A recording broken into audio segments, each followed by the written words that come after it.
నమో వెంకటేశాయ. దేవేంద్రనీలనవమేఘవినిర్జితాంగం పూర్ణేందుబింబవదనం శరచాపహస్తం సీతాసమేతమనిశం శరణం శరణ్యం చేతో మదీయమభివాంఛతి రామచంద్రం.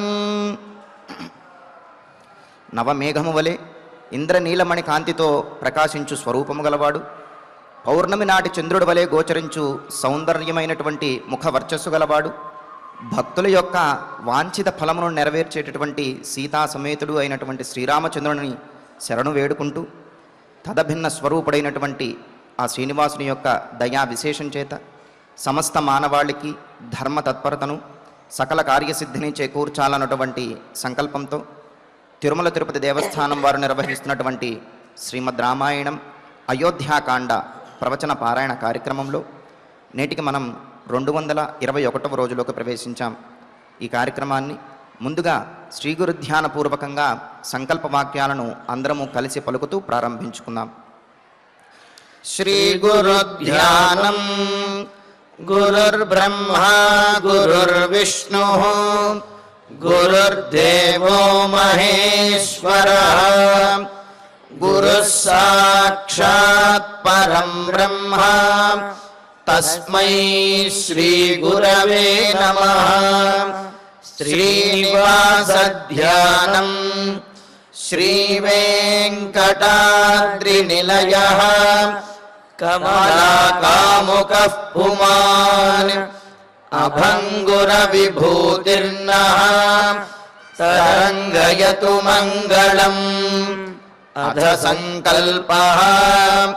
శ్రీమదాదివరాహ క్షేత్రే విరాజమానస్య శ్రీ పద్మావతీ జానేః అఖిలాండకోటి బ్రహ్మాండ నాయకస్య శ్రీరామచంద్ర రూపాంతరస్య భగవతః శ్రీ వెంకటేశ్వర స్వామినః సన్నిధౌ హనుమత్ సీతా లక్ష్మణ భరత శత్రుఘ్న పరివార సమేత శ్రీరామచంద్ర పరబ్రహ్మణః పరిపూర్ణానుగ్రహేణ అస్మిన్ భువనే సమస్తాధివ్యాధీనాం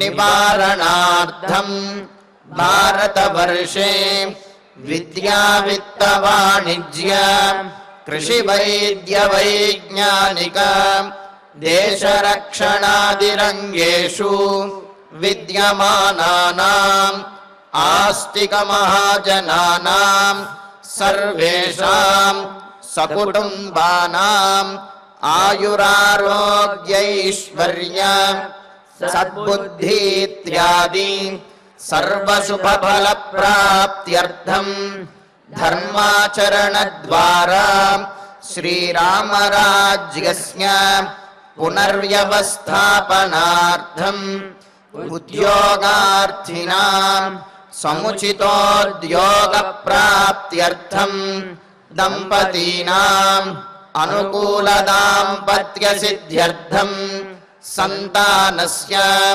పితృవాక్య పరిపాలనానుకూల బుద్ధి ప్రచోదనార్థం సకల కార్య సిద్ధ్యర్థం గో సంరక్షణార్థం చ శ్రీమద్వాల్మీకి రామాయణే అయోధ్యాకాండే యథాశక్తి శ్లోక వ్యాఖ్యాన పురస్సరం 12 సర్గ శ్లోక పారాయణం తథా శ్రీ ధన్వంతరి మంత్ర పారాయణం చ అన్యోన్య సాహాయ్యేన ఆచార్య ముఖేన కరిష్యామహే.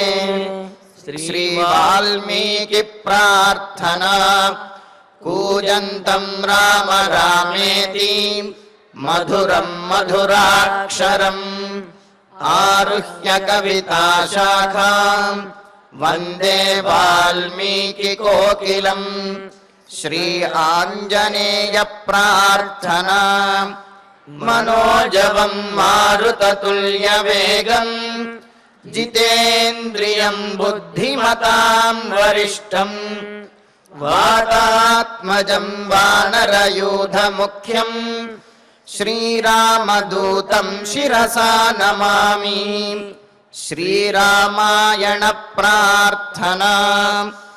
వాల్మీకిగిరి సంభూత రామసాగరగామిని పునాతి భువనం పుణ్యా రామాయణ మహానదీ.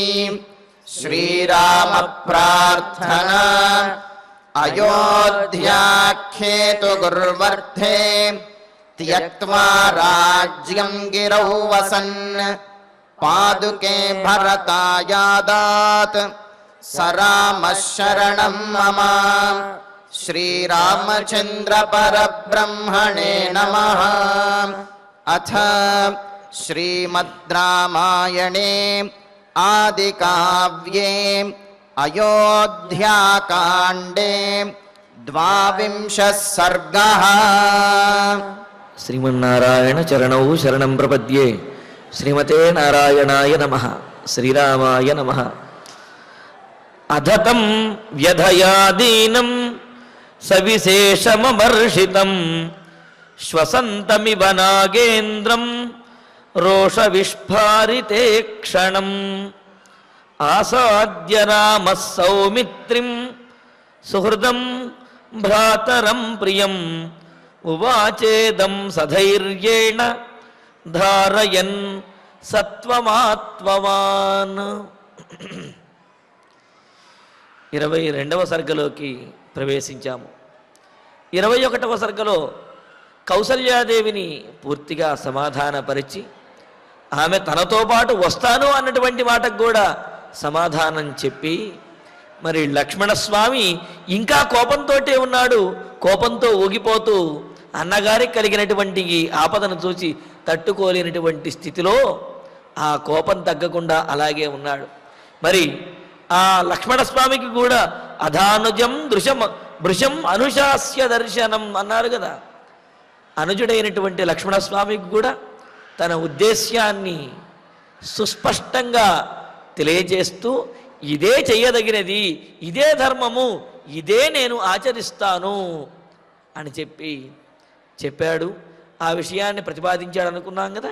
ఆ ప్రతిపాదించినటువంటి విషయాన్ని మనకు ఈ సర్గలో తెలియజేస్తున్నారు. మరి లక్ష్మణస్వామిని ఎలా ఒప్పించాడు, ఎలా లక్ష్మణస్వామి ఆయన ఊరడిల్లాడు అనే విషయం చెబుతూ మొదటి 2 శ్లోకాలకి కూడా ఒకే అన్వయం ఉన్నది. కావున 2 శ్లోకాలు కలిపి మనం చెప్పుకోవాలి. అధతం యథయాదీనం సవిశేషమమర్షితం శ్వసంతమివ నాగేంద్రం రోష విస్ఫారితే క్షణం ఆసాద్య రామః సౌమిత్రిం సుహృదం భ్రాతరం ప్రియం ఉవాచేదం సధైర్యేణ ధారయన్ సత్వం ఆత్మవాన్ అని అన్నారు. మరి రామచంద్రుడు లక్ష్మణస్వామితో చెబుతూ అధా కౌసల్యాదేవిని ఊరడించిన తర్వాత ఆత్మవాన్ ప్రశస్తమైనటువంటి మంచి మనస్సు కలిగినటువంటి వాడు, స్వాధీనమైనటువంటి మంచి మనస్సు కలిగినటువంటి వాడు, అందరినీ కూడా తనలాగా చూచేటటువంటి వాడు ఆ రామచంద్రమూర్తి. అందుకనే వశమైనటువంటి మనస్సు కలిగిన వాడు అనే ఉద్దేశ్యంతో ఆత్మవాన్ అని అన్నారు. అంటే వశమైన మనస్సు అని చెప్పడంలో ఉద్దేశం ఏమిటి అంటే, మనస్సు సందర్భానుగుణంగా పరిస్థితులను బట్టి ఇతరులు చేసేటటువంటి అపకారములను బట్టి మన మనస్సులలో ఈ భేదబుద్ధి కానివ్వండి, ఆనందకరమైన బుద్ధి కానీ, క్రోధము కానీ ఇవన్నీ కూడా వస్తూ ఉంటాయి. ఇవన్నీ ఎగసిపడుతూ ఉంటాయి, ఉవెత్తున ఎగసిపడుతూ ఉంటాయి.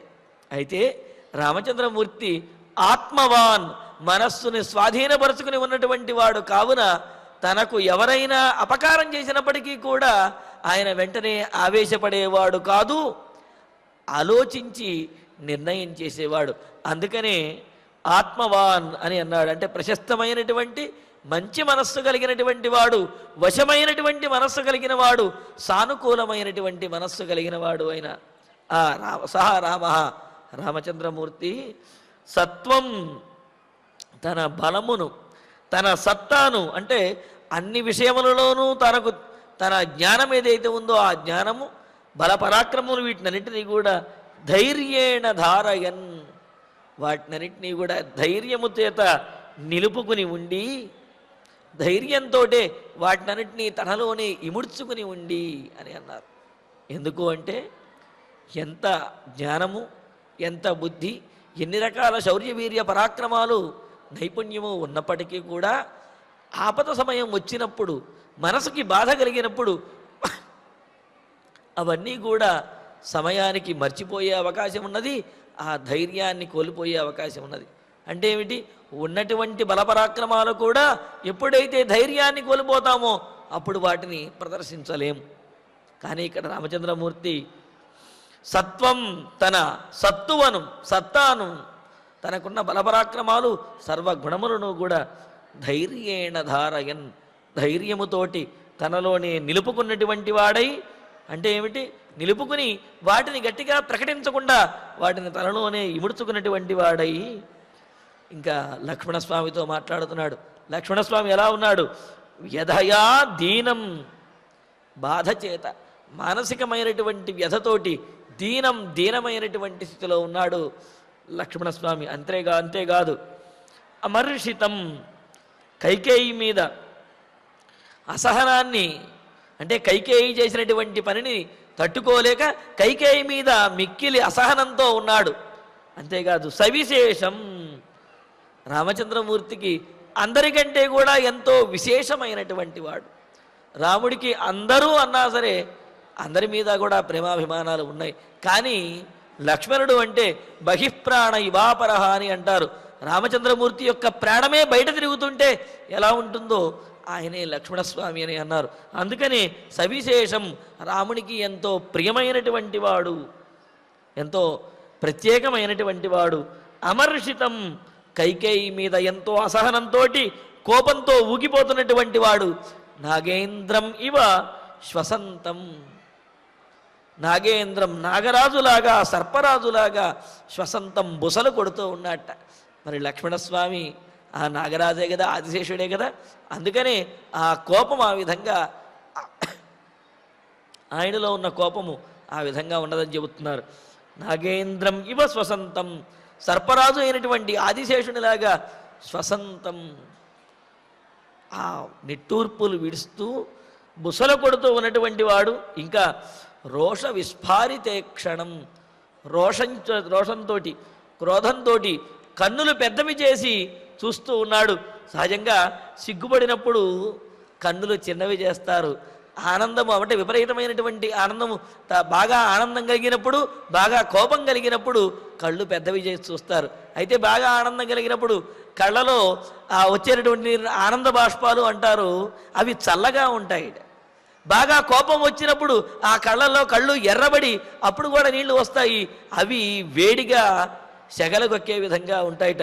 మరి ఇక్కడ లక్ష్మణస్వామి యొక్క స్థితి బుసలు కొడుతున్నటువంటి పాములాగాను, అలాగే కళ్ళు పెద్దవి చేసి క్రోధంతో ఆయన కళ్ళు పెద్దవి చేసి చూస్తూ ఉన్నాడు. అందుకనే భాసుడు అంటారు, త్రైలోక్యం దగ్ధుకామేవ లలాట పుట సంస్థిత భృకుటిర్లక్ష్మణస్యేష నియతీవ వ్యవస్థిత అని చెప్పి అంటూ ఈ ముల్లోకాలని కూడా దహించే విధంగా లక్ష్మణస్వామి యొక్క ఆ నుదురు భాగం గోచరిస్తున్నదిట. భృకుటి అంటే ఈ కనుబొమ్మల యొక్క మధ్య భాగం ఏదైతే ఉందో భృకుటి లలాటము అని అంటారు. ఆ లలాటము అంటే ఆ ముఖభాగము, ఆ కనుబొమ్మల మధ్య భాగాన్ని భృకుటి అంటారు. ఆ కనుబొమ్మలు బాగా చిట్లించేటప్పటికీ రెండు కనుబొమ్మలు కూడా కలిసిపోయినట్లుగా ఉన్నాయి. ఆ లలాటం అంతా కూడా ముడతలు పడిపోయి ఉన్నదిట. అది చూస్తే ఎలాగున్నది అంటే ముల్లోకాలని కూడా ఒకేసారి లక్ష్మణస్వామి తన కోపంతో దహించి వేస్తాడా అన్నట్లుగా ఉందిట. అంత కోపంతో ఉన్నాడు లక్ష్మణస్వామి. మరి అంత కోపంతో ఉన్నటువంటి లక్ష్మణస్వామి గురించి చెబుతూ సుహృదం ఎంతో స్నేహ స్వభావం కలిగినటువంటి వాడు, ప్రియం తనకు చాలా ఇష్టమైనటువంటి వాడు అయిన, భ్రాతరం సోదరుడైనటువంటి వాడైన, సౌమిత్రిం సుమిత్రాతనయుడైనటువంటి లక్ష్మణస్వామితోటి ఆసాద్య ఆయన దగ్గరకు వెళ్ళి, అంటే ఏమిటి, మనకు ప్రియమైనటువంటి వారికి ఏదైనా చెప్పదలుచుకున్నప్పుడు వారి దగ్గరకు వెళ్ళి అలా భుజం మీద చెయ్యి వేసో లేకపోతే దగ్గరగా వెళ్ళి చెప్పటం పరిపాటి కదా. అలాగా ఆసాద్య దగ్గరకు వెళ్ళి సమీపించి ముఖంలోకి చూస్తూ, చూడండి, చెప్పేటటువంటి మాటలో కనుక ధర్మము సత్యము అదేవిధంగా సూటి అయినటువంటి మాట కనుక అయినట్లయితే ఆ మాటను చెప్పడానికి ఎటువంటి జంకు అనేది ఉండదు, పూర్తిగా ముఖంలోకి చూస్తూ మాట్లాడేయచ్చు. అందుకని ఇక్కడ రామచంద్రమూర్తి లక్ష్మణస్వామి ముఖంలోకి చూస్తున్నాడు. కానీ లక్ష్మణస్వామి మాత్రం ఆ కోపంతో ఉండటంతో కోపంతో అన్నగారిని చూడలేక కాస్త తల అటు ఇటు తిప్పుతున్నాడు. కానీ రామచంద్రమూర్తి మాత్రం లక్ష్మణస్వామి ఎదురుగా వెళ్ళి దగ్గరకు వెళ్ళి ఆయన ముఖంలోకి సూటిగా చూస్తూ ఇదం ఉవాచ ఈ మాటలను పలుకుతూ ఉన్నట్ట. ఇక్కడ భ్రాతరం అనే దానికి సోదరుడు అని మనం అర్థం చెప్పుకున్నాం. సోదరుడు అంటే సమానే ఉదరే శయిత అని చెబుతారు వ్యాకరణ శాస్త్రంలో. అంటే ఒకే ఉదరంలో పుట్టినటువంటి వారిని సోదరుడు అంటారు అని. మరి రామలక్ష్మణుల్ని చాలా చోట్ల మనం సోదరులు సోదరులు అంటాం, వింటూ ఉన్నాం. రాముడేమో పుట్టింది కౌసల్యాదేవికి, లక్ష్మణుడు పుట్టింది సుమిత్రాదేవికి. మరి వీరిరువురు కూడా సోదరులు ఎలా అవుతారు అని అంటే దానికి చెబుతారు, ఇరువురు కూడా ఒక పాయస భాగం నుండి, అంటే ఏమిటి, పాయస భాగం ఒకే పాయసం నుండి నలుగురు కూడా ఆవిర్భవించారు. కావున రామ భరత లక్ష్మణ శత్రుఘ్నులు ఎవరైతే ఉన్నారో ఈ నలుగురు కూడా వారు ఒక పాయసము నుండే ఆ పాయసాన్ని భాగములు చేసి ఇవ్వటం ద్వారా వాళ్ళు ఉద్భవించారు. కనుక ఆ విధంగా ఒకే పాయసం నుండి ఉద్భవించిన వారు కావున వారిని సోదరులు అనవచ్చు అని చెప్పి మనకు పెద్దలు చాలా స్పష్టంగా తెలియజేశారు. అందుకనే రామలక్ష్మణుల్ని వీరిని సోదరుడు అని చెప్పి సంబోధిస్తూ ఉంటారన్నమాట. మరి ఇలాగా తనకు అత్యంత ప్రియమైనటువంటి వాడు అయినప్పటికీ ఇప్పుడు మాత్రము బాధతోటి దీనమైనటువంటి స్థితిలో క్రోధంతో కళ్ళు పెద్దవి చేసినటువంటి వాడు అసహనంతో నిట్టూర్చుతూ ఆ విధంగా బుసలు కొడుతున్నటువంటి నాగేంద్రంలా ఉన్నటువంటి ఆ లక్ష్మణస్వామితో మాట్లాడుతున్నాడు. మరి అటువంటి లక్ష్మణస్వామిని ప్రియం భ్రాతరం సౌమిత్ర్యమని ఇలా చెప్పడంలో ఉద్దేశం ఏమిటి అంటే, మనకు అత్యంత ప్రియమైనటువంటి వారు ఒక మాట కాస్త ఎక్కువగా మాట్లాడినా, అనుచితంగా మాట్లాడినా సరే ఆ మాట ఎందుకు మాట్లాడారో ఆలోచిస్తాను తప్ప వాళ్ళని ఎందుకు మాట్లాడారంటే మాట్లాడిన దాంట్లో తప్పులు వెతకటం కానీ లేకపోతే వారి మీద కోపం కానీ మనకు రాదు. ఎందుకు అంటే వారి మీద ఉన్నటువంటి అభిమాన అతిశయం అంత గొప్పగా ఉన్నది. మరి లక్ష్మణస్వామి మాట్లాడినటువంటి మాటలకి రామచంద్రమూర్తికి విపరీతమైనటువంటి కోపం రావాలి.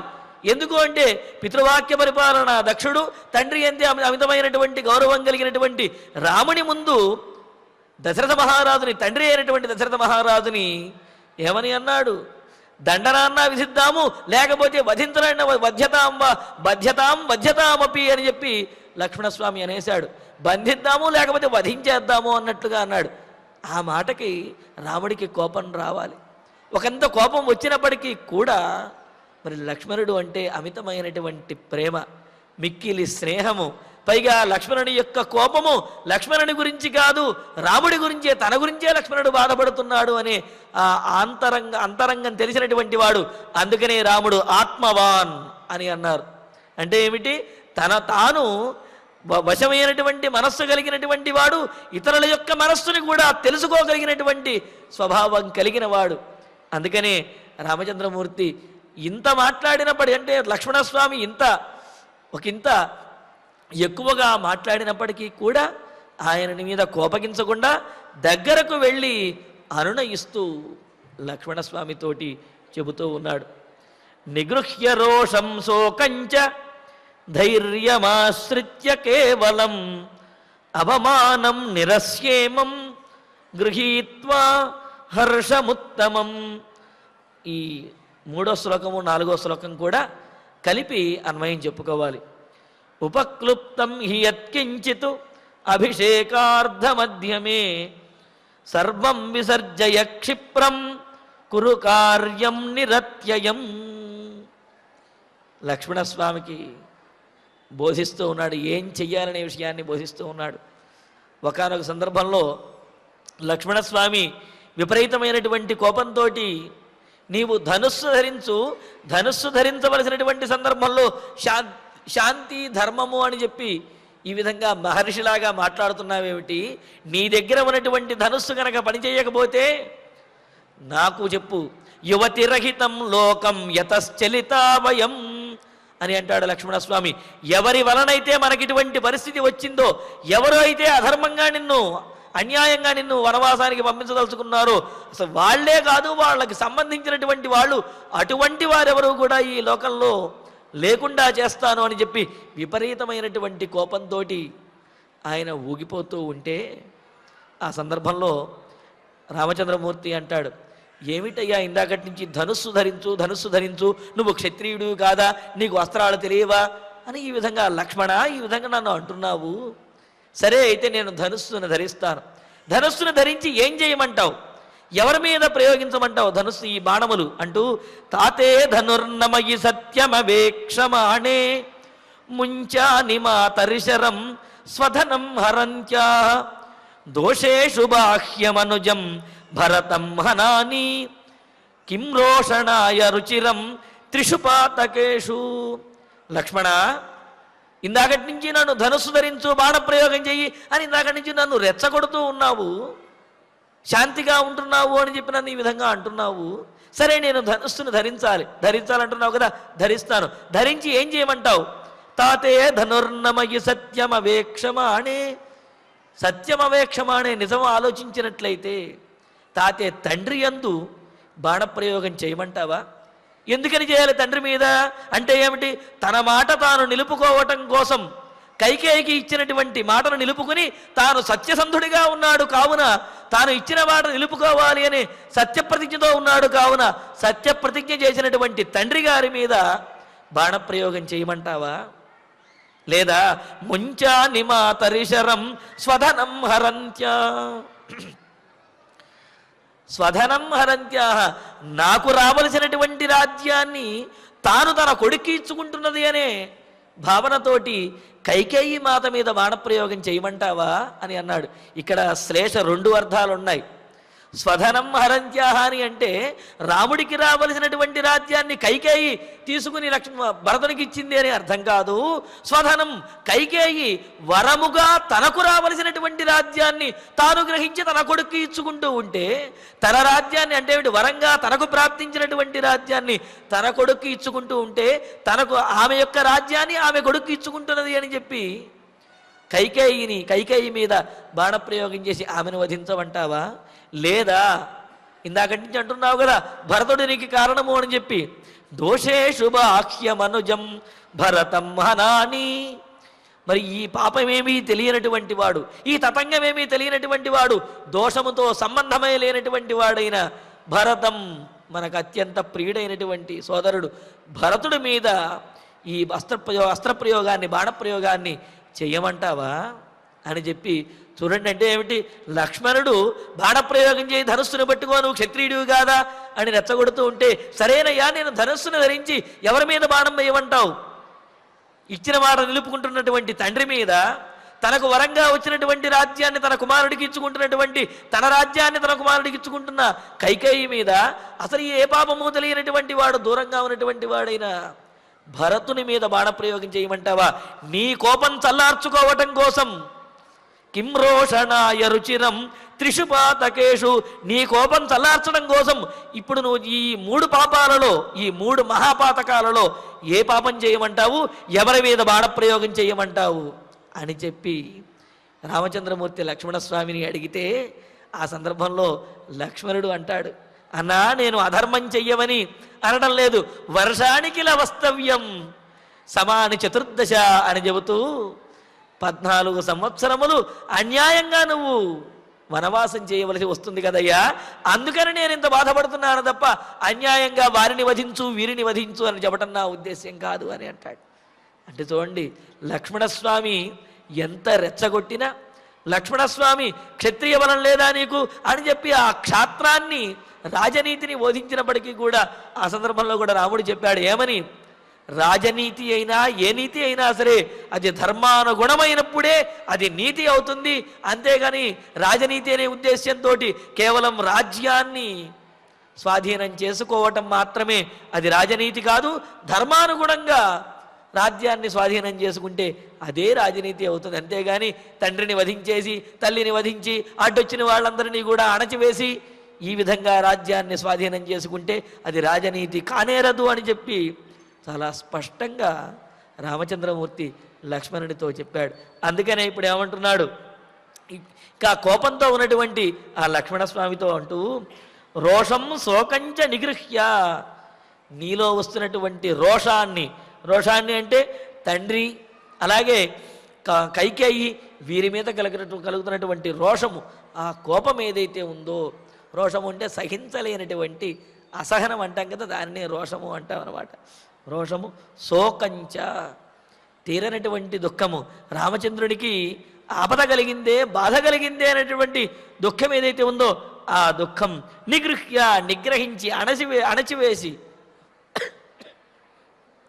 వాటిని పక్కన పెట్టి రాముడు లక్ష్మణుడితో అంటున్నాడు, నీకు తండ్రి మీద అదేవిధంగా పినతల్లి మీద వారి మీద కలుగుతున్నటువంటి రోషాన్ని, నాకు బాధ కలిగింది అనేటువంటి శోకం ఏదైతే ఉందో ఆ శోకాన్ని కూడా నిగ్రహించి అణచివేసుకుని కేవలం ధైర్యం ఆశ్రిత్య, కేవలం ఒక్క ధైర్యాన్ని మాత్రమే నీవు కలిగి ఉండి, అంటే ఏమిటి ధైర్యం అంటే ఏమి జరుగుతున్నప్పటికీ కూడా దాన్ని ధైర్యంగానే అనుకోవాలి తప్ప దానికి భయపడకూడదు అని చెప్పి ధైర్యాన్ని మాత్రమే నీవు ధరించి ఉండి ఇమం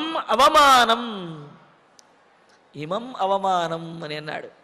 ఇది అవమానంగా నీవు భావించకుండా, అవమానం ఏం జరిగిందండి అంటే, రాముడికి పట్టాభిషేకం చేస్తాను అని సభలో అందరి ముందు కూడా గురువుల దగ్గర గురువులు, పురోహితులు, అదేవిధంగా మంత్రులు, సామంతులు, ప్రజలు, ఇతర దేశముల నుండి వచ్చినటువంటి వారు వీరందరి ముందు కూడా రాముడికి పట్టాభిషేకం చేస్తాను అని చెప్పి సంకల్పించి రాముణ్ణి సిద్ధం చేసి తీరా సిద్ధమయ్యి పెద్ద శోభాయాత్రగా అనే చతురంగ బలములతోటి వీణా వాయిద్యం మొదలైనటువంటి మంగళ వాయిద్యములతోటి వీటన్నిటితోటి కూడా ఎంతో ఆర్భాటంగా అట్టహాసంగా తరలి వస్తే మందిరంలోకి ఆ దశరథ మహారాజు యొక్క అంతఃపురంలోకి ప్రవేశించిన తర్వాత పట్టాభిషేకం లేదు అని అంటే మరి రామచంద్రమూర్తి అయోధ్యానగరంలో తలెత్తుకోగలుగుతాడా?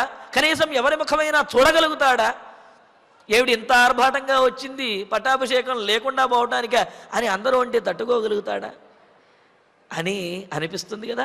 అందుకనే రాముడు కూడా అంటున్నాడు అవమానం, ఈ అవమానమును అంటే పట్టాభిషేకాన్ని సంకల్పించి ప్రకటించి చేయకపోవటం అనేది అదేదో పెద్ద అవమానంగా భావించకుండా నిరస్య అటువంటి అవమానాన్ని పక్కన పెట్టేసి తొలగించేసి ఉత్తమం హర్షం గృహీత్వా, ఉత్తమమైనటువంటి నిర్మలమైనటువంటి ఆనందాన్ని నీవు పొంది, అంటే ఏమిటి ఇలాగా వనవాసానికి వెళుతుంటే ఆనందాన్ని పొందాలా? లక్ష్మణస్వామికి ఇంకా బాగా కాలిపోతూ ఉంటుంది. మనం సాధారణంగా చెప్పాలంటే ఆనందాన్ని పొంది, ఎందుకయ్యా ఆనందం పొందాలి అంటే తండ్రి మాటను నిలబెడుతున్నాము, సత్యవాక్ పరిపాలన చేస్తున్నాము, అంటే చెయ్యవలసినటువంటి కార్యాన్ని మేము ధీటుగా చేస్తున్నాము అనే ఆ మానసికమైనటువంటి ధైర్యము, ఆత్మవిశ్వాసము, ఈ రెండింటితో కూడినటువంటి ఆనందము, ఈ ఆనందంతో ఉన్నటువంటి వాడై గృహీత్వ అవలంబించి అద్యమే అభిషేకార్థం, ఈనాడు నా పట్టాభిషేకం కోసం ఏర్పాటు చేసినటువంటి ఉపక్లుప్తం సిద్ధం చేసినటువంటి యత్కించిత్ ఏదైతే సంభారములు అలంకారములు ఇవేవైతే ఉన్నాయో తత్సర్వం వాటినన్నింటినీ కూడా విసర్జయ పక్కకు పెట్టేసేయి. అవేవి కూడా వాటి గురించి ఏది కూడా నీవు పట్టించుకోవద్దు. నిరత్యయం కార్యం క్షిప్రం కురు, అపాయం లేనటువంటి కార్యం, సత్యవాక్ పరిపాలన చేసేటటువంటి కార్యము అంటే ఏమిటి? వనవాసానికి వెళ్ళడానికి తగినటువంటి ఏర్పాటు ఏదైతే ఉందో ఆ ఏర్పాటును చెయ్యి అన్నాడు. అంటే పట్టాభిషేకానికి ఏర్పాట్లు చేసేటప్పుడు ఎంతటి ఆనందంగా ఏర్పాట్లు చేశారో అదేవిధంగా ఇప్పుడు సత్యవాక్ పరిపాలన కోసం తండ్రి గారి యొక్క ప్రతిజ్ఞను నెరవేర్చడం కోసం వనవాసానికి వెళుతున్నటువంటి నాకు కార్యం క్షిప్రం కురు, ఆ వనవాసానికి తగినటువంటి ఏర్పాట్లు అంటే ఏదో మిగతావన్నీ కూడా రాచమర్యాదలు సిద్ధం చేయమని అర్థం కాదు. వలకలములు జటావలకలమును ధరించి వెళ్ళాలన్నది కదా. ఆ నారచీరలు వాటినన్నిటినీ కూడా తీసుకొచ్చి ఇవ్వవయ్యా లక్ష్మణ అని చెప్పి రామచంద్రమూర్తి చెబుతున్నాడు. అంటే ఏమిటి? ఆభరణములు పట్టు వస్త్రములు తీసుకువచ్చి ఇచ్చేటప్పుడు ఎంతటి ఆనందంతో ఉన్నావో అదే ఆనందంతో, అంతటి ఉత్తమమైనటువంటి ఆనందంతో నాకు నారచీరలు తీసుకువచ్చి ఇచ్చి ఈ కార్యం చక్కగా సజావుగా జరిగే విధంగా, సత్యప్రతిజ్ఞ నిలబెట్టే విధంగా, నెరవేర్చే విధంగా నీవు చెయ్యవయ్యా లక్ష్మణ అని చెప్పి రామచంద్రమూర్తి లక్ష్మణస్వామితో అంటున్నాడు అన్నమాట. అందుకని ఏమన్నాడు? నీలో కలుగుతున్నటువంటి తండ్రి మీద, అదేవిధంగా కైకేయి మీద కలుగుతున్నటువంటి రోషాన్ని, అలాగే నాకు వనవాసం ఏర్పడిందే అని కలుగుతున్నటువంటి బాధని, ఆ రెండింటినీ కూడా నిగ్రహించుకుని అణచుకుని ధైర్యాన్ని మాత్రమే పొంది, ఏదో మనం అవమానం పొందాము అని అనుకుంటున్నావు. నీవు అవమానం ఏమున్నది?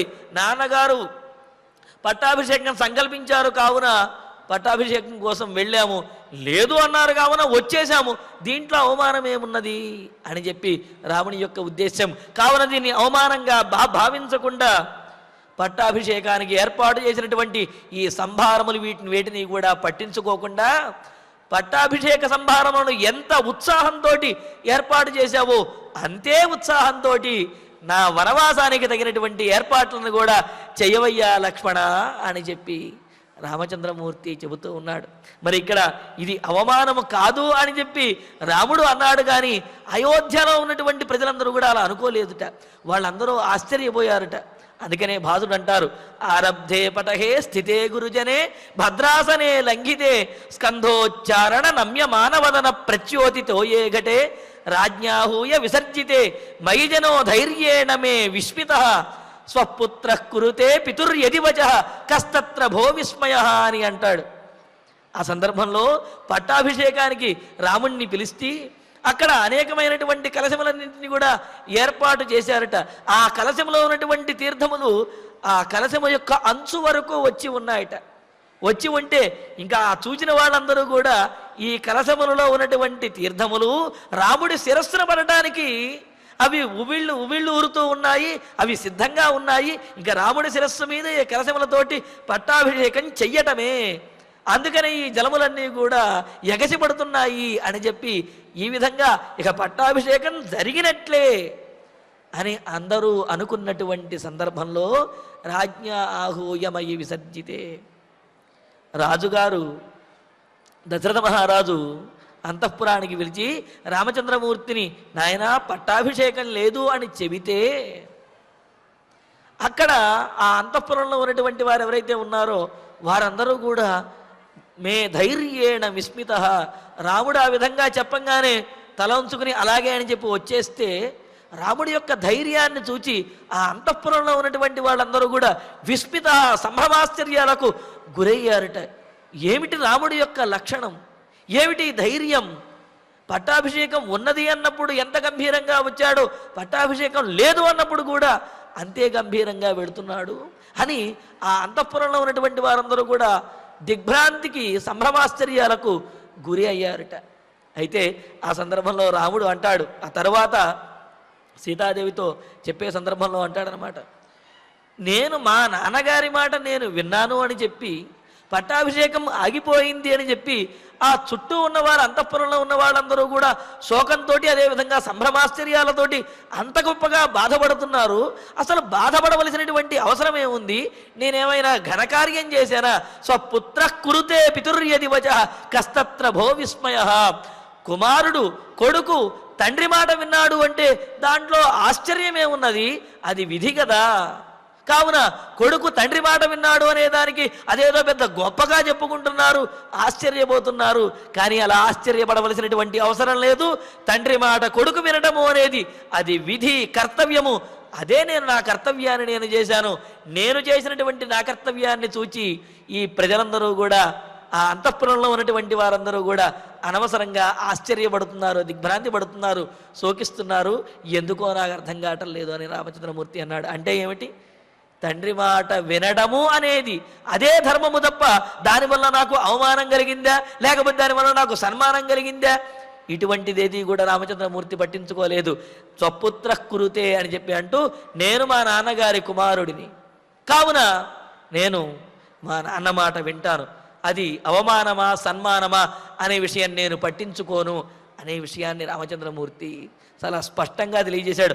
అందుకని ఇక్కడ కూడా ఏమంటున్నాడు, ఇమం అవమానం నిరస్య, ఇది అవమానంగా భావించకుండా అసలు ఇది అవమానమే కాదు అని అంటూ లక్ష్మణస్వామితో అంటున్నాడు, నీవు ఉత్సాహంతో పట్టాభిషేకం ఏర్పాట్లు ఏ విధంగా అయితే చేశారో నా వనవాస దీక్షకు కూడా ఆ వలకలములను తీసుకుని వచ్చి అందించి అటువంటి సహాయం చెయ్యవయ్యా లక్ష్మణ అని అంటూ సౌమిత్రేయోభిషేకార్థే మమ సంభార సంభ్రమ అభిషేక నివృత్త్యర్థే సోస్తు సంభార సంభ్రమ. అదిగోండి ఆ మాటే తర్వాత శ్లోకంలో చెప్పాడు. సౌమిత్రే లక్ష్మణ, సుమిత్రాపుత్రుడైనటువంటి లక్ష్మణ అని ఇక్కడ సౌమిత్రిని సంబోధించాడు.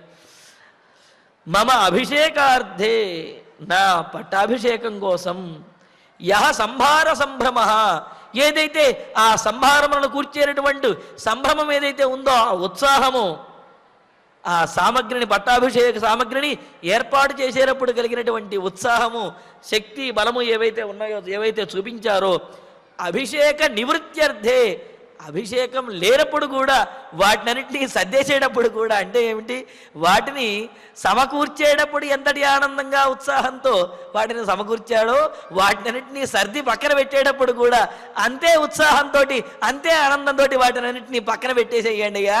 కాబట్టి దీంట్లో ఎటువంటి భేదము లేదు అంటూ అభిషేక నివృత్త్యర్థే, అభిషేకం మానివేయటానికి కూడా, వనవాసానికి వెళ్ళడానికి కూడా సహ సంభార సంభ్రమ అస్తు, ఆ విధంగా వనవాసానికి తగినటువంటి సంభారములను ఏర్పాటు చేసేటప్పుడు కూడా సంభ్రమ అస్తు, అటువంటి అంటే పట్టాభిషేకానికి ఏర్పాటు చేసేటప్పుడు కలిగినటువంటి ఉత్సాహము, శక్తి, బలం ఏదైతే ఉన్నాయో అటువంటి బలంతో ఈ వనవాస దీక్షకు కావలసినటువంటి ఏర్పాట్లను కూడా చెయ్యవయ్యా, చేయించు అని లక్ష్మణస్వామిని చెబుతూ ఉన్నాడు. ఏ లక్ష్మణుడైతే రాముని యొక్క వనవాస దీక్షను తట్టుకోలేకపోతున్నాడో, ఏ లక్ష్మణుడైతే ఆ మాట విన్న వెంటనే పాములాగా బుసలు కొడుతూ కళ్ళు పెద్దవి చేసి ముల్లోకములను కూడా దహించేంతటి క్రోధంతో ఉన్నాడో, ఆ లక్ష్మణుడి దగ్గరికి వెళ్ళి ముఖంలో సూటిగా చూస్తూ వనవాసానికి తగినటువంటి ఏర్పాట్లు చెయ్యవయ్యా లక్ష్మణ అని ఆ లక్ష్మణస్వామికి చెబుతూ ఉన్నాడు. మరి లక్ష్మణస్వామి యొక్క ప్రతిస్పందన ఏ విధంగా ఉన్నది, ఎలా ఊరడించాడనే విశేషాలను తరువాతి ప్రవచనంలో తెలుసుకుందాము. ఇక ఇప్పుడు ఆచార్యుల వారి ద్వారా శ్లోకాలను పారాయణ చేసుకుందాము. అథతం యథయాదీనం సవిశేషం అమర్షితం స్వసంతమివ నాగేంద్రం రోష విస్ఫారితే క్షణం రోష విస్ఫారితే క్షణం ఆసాద్య రామః సౌమిత్రిం సుహృదం భ్రాతరం ప్రియం ఉవాచేదం సధైర్యేణ ధారయన్ సత్వమాత్మవాన్ నిగృహ్య రోషం శోకంచ ధైర్యమాశ్రిత్య కేవలం అవమానం నిరస్యేమం గృహీత్వా హర్షముత్తమం ఉపక్లుప్తం హి యత్కించిత్ అభిషేకార్థం అద్య మే సర్వం విసర్జయ క్షిప్రం కురు కార్యం నిరత్యయం సౌమిత్రేయః అభిషేకార్థే మమ సంభార సంభ్రమః అభిషేక నివృత్త్యర్థే అభిషేక నివృత్త్యర్థే సోస్తు సంభార సంభ్రమః ఇత్యార్షే శ్రీమద్ రామాయణే ఆదికావ్యే అయోధ్యాకాండే ద్వావింశే సర్గే పంచశ్లోకాః ఫలశ్రుతి నుండి మంగళాంతం వరకు అందరము కలిసి పఠిద్దాం.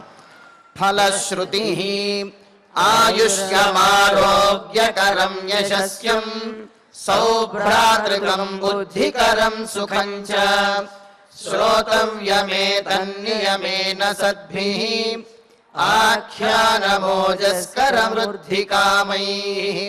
శ్రీరామచంద్ర పరబ్రహ్మణే నమః. అథ ధన్వంతరి ధ్యానం. అచ్యుతానంత గోవింద విష్ణో నారాయణామృత. రోగాన్మే నాశయాశేషాన్ ఆశు ధన్వంతరే హరే. ఆరోగ్యం దీర్ఘమాయుష్యం బలం తేజోధియం శ్రియం. స్వభక్తేభ్యోనుగృహంతం వందే ధన్వంతరిం హరిం. ధన్వంతరేరిమం శ్లోకం భక్త్యా నిత్యం పఠంతి యే. అనారోగ్యం న తేషాం స్యాత్ సుఖం జీవంతి తే చిరం. ఓం నమో భగవతే వాసుదేవాయ. ధన్వంతరయే అమృతకలశహస్తాయ వజ్రజలౌకహస్తాయ సర్వామయ వినాశనాయ త్రైలోక్యనాథాయ మహావిష్ణవే స్వాహా. ఓం వాసుదేవాయ విద్మహే సుధాహస్తాయ ధీమహి తన్నో ధన్వంతరి ప్రచోదయాత్. అథ నవగ్రహ ప్రార్థనా. ఆరోగ్యం పద్మబంధుర్వితరతు నితరాం సంపదం శీతరశ్మిః. భూలాభం భూమిపుత్రః సకలగుణయుతాం వాగ్విభూతిం చ సౌమ్యః. సౌభాగ్యం దేవమంత్రీం రిపుభయశమనం భార్గవః. శౌర్యమార్కిః దీర్ఘాయుః సైంహికేయః. విపులతరయశః కేతుః ఆచంద్రతారం. అరిష్టాని ప్రణశ్యంతు దురితాని భయాని చ. శాంతిరస్తు శుభం మేస్తు గ్రహాః కుర్వంతు మంగళం. అథ క్షమా ప్రార్థనా. యదక్షరపదభ్రష్టం మాత్రాహీనం చ యద్భవేత్ తత్సర్వం క్షమ్యతాం దేవ. నారాయణ నమోస్తుతే. అథ భగవత్సమర్పణం. కాయేన వాచా మనసేంద్రియైర్వా బుద్ధ్యాత్మనా వా ప్రకృతే స్వభావాత్ కరోమి యద్యత్ సకలం పరస్మై నారాయణాయేతి సమర్పయామి. అథ మంగళం శ్రియః కాంతాయ కళ్యాణ నిధయేర్ధినాం. శ్రీవేంకటనివాసాయ శ్రీనివాసాయ మంగళం. సెరెనిటీ మోడల్ హై స్కూల్ విద్యార్థులకు అమ్మఒడి, సామాన్యులకు అందుబాటులో ఉన్న బడి సెరెనిటీ. మేడ్చల్ జిల్లాలో మేటిగా నిలిచి సాటిలేని ఫలితాలను సాధిస్తున్న నంబర్ 1 స్కూల్ సెరెనిటీ. మా ప్రత్యేకతలు ప్రతి విద్యార్థి పట్ల వ్యక్తిగత శ్రద్ధ, activity based learning and digital classrooms, computer lab, 100% ఫలితాలు, sports and cultural activities, yoga, abacus మరియు Vedic maths education. Please visit Serenity Model High School, Nagaram. Admissions are in progress. Call 040-271-46899 and 040-271-48699.